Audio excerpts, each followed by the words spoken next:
境云图上可以清楚看见，灿数台风暴风圈已经触入台湾东南部地区，不过在11号上午11点左右稍稍减弱为中台，但因为它的暴风环流结构相当扎实，全台都得慎防风雨。预估往北的方向，从东方海面北上，陆上警报区是台湾本岛各地以及绿岛兰屿。灿数台风来势汹汹，气象局还路径齐发，看看各国预测路径，在偏东偏西间不断修正，因为这关系到台风中心会不会登陆。目前咖啡色线的美国海军和蓝色线的日本气象厅都从原本预估从东半部登陆，修正为擦边台湾东方近海。目前只有绿色线的韩国气象局认为灿数将从宜兰登陆，而且直穿过台湾北部地区。可能路径会受到台湾的地形影响，会有一些偏移的现象。不过这种现象，因为随着台风要逐渐北上，我们才能一直在观察到。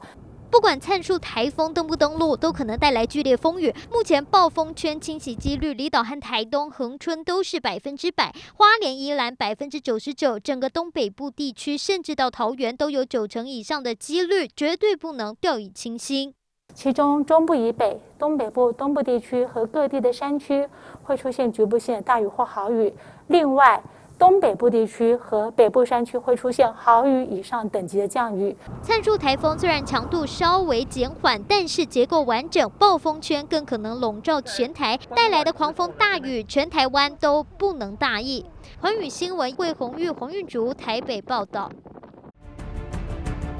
日韩焦点全面掌握，东亚局势全球关注，